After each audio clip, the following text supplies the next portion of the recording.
سب سے پہلے جس ہستی نے اسلام قبول کیا وہ سیدنا صدیق اکبر رضی اللہ تعالیٰ عنہ۔ سب سے پہلے جنہوں نے اسلام کی دعوت دی وہ سیدنا صدیق اکبر رضی اللہ تعالیٰ عنہ ہیں۔ حضور علیہ السلام کی ہجرت کے ساتھی سیدنا صدیق اکبر رضی اللہ تعالیٰ عنہ ہیں۔ سفر ہجرت میں حضور علیہ السلام کے صاحب سیدنا صدیق اکبر رضی اللہ تعالیٰ عنہ ہیں۔ اسلام کے پہلے خلیفہ سیدنا صدیق اکبر رضی اللہ تعالیٰ عنہ ہیں۔ سب سے پہلے جنہوں نے منکرین زکات کے خلاف جہاد کیا سیدنا صدیق اکبر رضی اللہ تعالیٰ عنہ۔ غزوہ تبوک میں اپنا سارا مال جہاد کے لیے پیش کرنے والے سیدنا صدیق اکبر رضی اللہ تعالیٰ عنہ۔ حضور علیہ السلام جب معراج کر کے واپس آئے حضور کی معراج کی تصدیق سب سے پہلے کرنے والے سیدنا صدیق اکبر رضی اللہ تعالیٰ عنہ۔ حضور علیہ السلام کے دنیا کے ساتھی اور اب مزار میں بھی جو ساتھی ہیں وہ سیدنا صدیق اکبر رضی اللہ تعالیٰ عنہ ہیں۔ اور حضور علیہ السلام کی امت میں سے جو سب سے پہلے جنت میں داخل ہوں گے وہ بھی سیدنا صدیق اکبر رضی اللہ تعالیٰ عنہ ہیں۔ اور قرآن نے جن کو صاحب کہا وہ سیدنا صدیق اکبر رضی اللہ تعالیٰ عنہ۔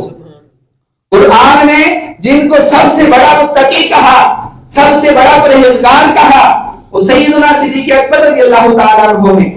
اور سیدنا صدیق اکبر رضی اللہ تعالیٰ عنہ وہ ہیں کہ جن سے اللہ محبت کرتا ہے اور اللہ سے محبت کرنے والے سیدنا صدیق اکبر رضی اللہ تعالیٰ عنہ ہیں۔ آپ کی بے شمار اولیات ہیں۔ قرآن پاک کو سب سے پہلے آپ نے ہی ایک نسخے میں جمع کیا تو یہ شان ہے سیدنا صدیق اکبر رضی اللہ تعالیٰ عنہ کی۔ ایک مرتبہ یوں ہوا کہ نبی پاک علیہ السلام کی وزن سجی ہے، نورانی محفل لگی ہے، فجر کی نماز کے بعد صحابہ کی مجلس لگتی تھی، مسجد نبوی میں حضور علم دین سکھایا کرتے تھے۔ تو نبی پاک علیہ السلام نے صحابہ سے پوچھا کیا صحابہ بتاؤ آج روزہ کس نے رکھا ہے؟ اب فاروق اعظم رضی اللہ تعالیٰ عنہ آپ انہوں نے عرض کیا رسول اللہ صلی اللہ علیہ وسلم رات کو نیت تو کی تھی لیکن صبح روزہ رکھ نہیں سکا۔ سیدنا صدیق اکبر رضی اللہ تعالیٰ عنہ آپ نے اپنا ہاتھ کھڑا کیا، عرض کیا رسول اللہ صلی اللہ علیہ وسلم میں نے روزہ رکھا ہے۔ حضور نے دوسرا سوال کیا کہ مریض کی عادت کس نے کی ہے؟ اب صحابہ نیکیوں کا آپس میں مقابلہ کرتے تھے، ایک دوسرے کو دیکھا کرتے تھے کہ مجھ سے کوئی آگے نہ بڑھ جائے نیکیوں میں۔ اب پھر فاروق اعظم رضی اللہ تعالیٰ عنہ عرض کرتے ہیں یا رسول اللہ ابھی تو فجر کی نماز پڑھی ہے، ابھی گھر جائیں گے پھر کسی مریض کے پاس جائیں گے اس کی عیادت کریں گے۔ سیدنا صدیق اکبر رضی اللہ تعالیٰ عنہ آپ نے پھر اپنا ہاتھ کھڑا کیا، عرض کی یا رسول اللہ صلی اللہ علیہ وسلم میرا دوست عبد الرحمن بن عوف چند دنوں سے بیمار تھے اور نماز میں حاضر نہیں ہو سکتے تھے۔ رات کو مجھے ان کا پتہ چلا کہ وہ بیمار ہیں تو صبح جب میں نماز کے لیے اٹھا تو میں نے کہا جاتے ہوئے ان کا بھی پتہ کرتا ہوں تو میں مریض کی عیادت بھی کر کے آیا ہوں۔ پھر حضور نے تیسرا سوال کیا کہ تم میں سے آج کسی نے کسی مسکین کو کھانا بھی کھلایا ہے؟ اب پھر فاروق اعظم رضی اللہ تعالیٰ عنہ عرض کرتے ہیں یا رسول اللہ ابھی تو فجر کی نماز پڑھی ہے، نماز پڑھ کے گھر جائیں گے کچھ کھانے کے لیے چیز دیکھیں گے، خود بھی کھائیں گے، کسی فقیر کو بھی کھلائیں گے۔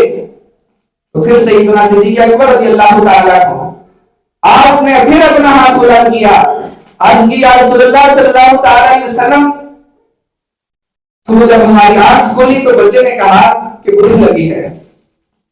ہم نے جتنی دیر نماز کی تیاری کی تو بچے کی والدہ نے 2 روٹیاں بھی پکا دی تھی اور ایک روٹی ہم نے بچے کو کھلائی تو دوسری روٹی دروازے پر ایک فقیر کھڑا تھا اور اس فقیر نے کہا کہ یا ابو بکر میں رات کا بھوکا ہوں، میں انتظار کر رہا تھا کہ کوئی دروازہ کھلے اور میں اس سے کچھ مانگوں۔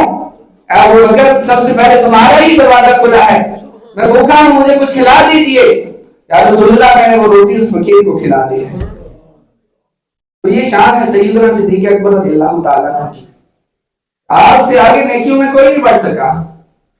ایک مرتبہ نبی پاک علیہ السلام اپنے گھر میں بیٹھے تھے، رات کا وقت ہے، سیدنا عائشہ صدیقہ رضی اللہ تعالیٰ عنہ کی گود میں سر رکھ کے لیٹے ہوئے ہیں۔